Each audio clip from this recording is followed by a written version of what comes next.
പാലായിൽ പ്രവർത്തിച്ച ഇടതുപക്ഷ ജനാധിപത്യ മുന്നണി പ്രവർത്തകരുണ്ട്. അതുപോലെ തന്നെ വോട്ട് ചെയ്തവർക്ക് LDF വോട്ട് ചെയ്തവരുണ്ട്. അവരോടുള്ള നന്ദി ഈ സന്ദർഭത്തിൽ നേരുകയാണ്. വിജയിച്ച സ്ഥാനാർത്ഥി ശ്രീ മണി സി കാപ്പനെ ഞാൻ പ്രത്യേകം അനുമോദിക്കുന്നു.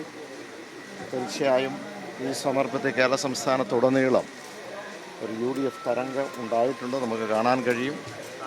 അപ്പോൾ അതിനകത്ത് തീർച്ചയായും ആ ജനങ്ങളുടെ ഒരു ആഗ്രഹം മറിച്ച് 10 വർഷം ഭരിച്ചു UDF ഭരണത്തിലേക്ക് വരട്ടെ എന്നുള്ളതാണ്.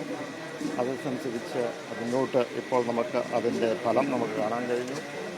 തീർച്ചയായും ഇടതുപക്ഷ ജനാധിപത്യ മുന്നണിയെ സംബന്ധിച്ചിടത്തോളം നമുക്ക് ഒരു പിന്നോക്കം പോയിട്ടുണ്ട്. ഇതുമായി ബന്ധപ്പെട്ട് എവിടെയാണ് കുറച്ചത് ഉണ്ടായിട്ടുള്ളത് എന്ന് ഇപ്പോൾ നമുക്ക് പറയാൻ കഴിയില്ല. തീർച്ചയായും ഇടതുപക്ഷത്തിനകത്തും പാർട്ടിക്കകത്തും കേരള കോൺഗ്രസ് പാർട്ടിക്കകത്തും ഇതിനുമായി ബന്ധപ്പെട്ട് അത് ദീർഘമായി അല്ലെങ്കിൽ ഡീറ്റെയിൽ ആയിട്ടുള്ള ചർച്ച നടത്തിയതിന് ശേഷം എൻ്റെ പൂർണ്ണ വിവരം ഇല്ല. അത് ശരിയാണ്. 12 സീറ്റിൽ മത്സരിച്ചു, 12 സീറ്റിൽ പരാജയപ്പെട്ടു. അപ്പോൾ തീർച്ചയായും ഞാൻ സൂചിപ്പിച്ചല്ലോ, അതിൻ്റെ കാരണങ്ങൾ അത് പാർട്ടിക്കകത്ത് വളരെ ഗൗരവമായി ചർച്ച ചെയ്യും. ഇടതുപക്ഷ മുന്നണിയിലും അങ്ങനെ ഒരു ചർച്ച വന്നില്ലല്ലോ. അങ്ങനെ ഈ പറയുന്ന മാധ്യമങ്ങളിൽ ചർച്ച വന്നു. ജയപരാജയങ്ങളൊക്കെ ജനാധിപത്യ സംവിധാനത്തിലുണ്ട്. പൂർണ്ണമായി പോയ എത്രയോ രാഷ്ട്രീയ പ്രസ്ഥാനങ്ങൾ വീണ്ടും കരുത്തോടുകൂടി മുന്നോട്ട് വന്നിട്ടുണ്ട്. അപ്പോൾ അത് ഇപ്പോൾ UDF തന്നെ നമ്മൾ കണ്ടല്ലോ, എത്ര സീറ്റിലാണ്? 99 സീറ്റിൽ LDF ജയിച്ചപ്പോൾ വളരെ നിസ്സാരമായ സീറ്റുകൾ അവർ ജയിച്ചുള്ളൂ. പക്ഷെ തിരിച്ച് കരുത്തോടുകൂടി വന്നു. അതുകൊണ്ട് ജനാധിപത്യത്തിൽ മറിച്ചും തിരിച്ചൊക്കെ വരും.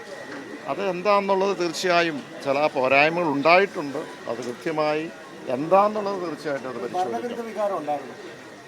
ഒരു തരത്തിൽ പറഞ്ഞാൽ ചിലപ്പോൾ അത് കാണും. അതുകൊണ്ടായിരിക്കാം ജനങ്ങൾ തിരിച്ച് വോട്ട് ചെയ്തത്. അപ്പോൾ അതിനെപ്പറ്റി പരിശോധിച്ച് നമുക്ക് ഏറ്റെടുക്കണം.